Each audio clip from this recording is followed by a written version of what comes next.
স্ক্রিনের সামনে দেখতে পাচ্ছেন একটি ডালিম গাছ, আর এই ডালিম গাছটি কিভাবে আমি আনার গাছে রূপান্তরিত করতে পারি, কলম করতে পারি, সেটাই আজকে আমি আপনাদের মাঝে শেয়ার করব।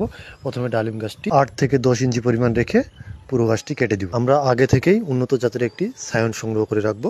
তারপর ভিডিওতে যেভাবে দেখতে পাচ্ছেন সেরকম ভি আকৃতি করে সায়নটি কাটবো। অবশ্যই ধারওয়ালা ছুরি দিয়ে কাটতে হবে, কোনো ভতা চাকু দিয়ে করলে হবে না। আপনি ভালো ব্লেডও ব্যবহার করতে পারেন। তারপর যে গাছটি আমরা কলম করার জন্য নিয়ে আসছিলাম সেই গাছটি হালকা করে বাকল এইভাবে তুলতে হবে, ছবিতে দেখা যেভাবে ঠিক সেরকম করে। তারপরে দুই সাইড মিল হলে ভালো হয়, এক সাইড মিল করতেই হবে। এক সাইড মিল করে সুন্দর করে পলিথিন দিয়ে টাইট করে বেঁধে দিতে, যেন কিছুতেই বাতাস না ঢুকে। দিনের আলো পড়ে এমন স্থানে আমরা তারপর এটি রেখে দিব এবং নিয়মিত পানি দিব। দেখবো যে 20 থেকে 25 দিনের ভিতরে সেখান থেকে নতুন পাতা গজাবে, সায়নটি তরতাজা হয়ে যাবে। আমরা অনেক সময় বাজার থেকে আনার অথবা বেদনার গাছ কিনে নিয়ে আসি দেখি যে বাড়িতে ডালিম হয়ে যাচ্ছে।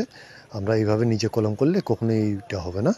বন্ধুরা, জেনে রাখা ভালো যে আনার কিন্তু 12 মাসেই ফল দেয়, 12 মাসেই ফল থাকে। পরবর্তী 90 দিনের ভিতরে ইনশাআল্লাহ সেই গাছে ফল আসবে। ফল আসতেই হবে, কারণ আনারে ফল খুব দ্রুত ফল আসে, কলম করলে তো আরও দ্রুত আসবে।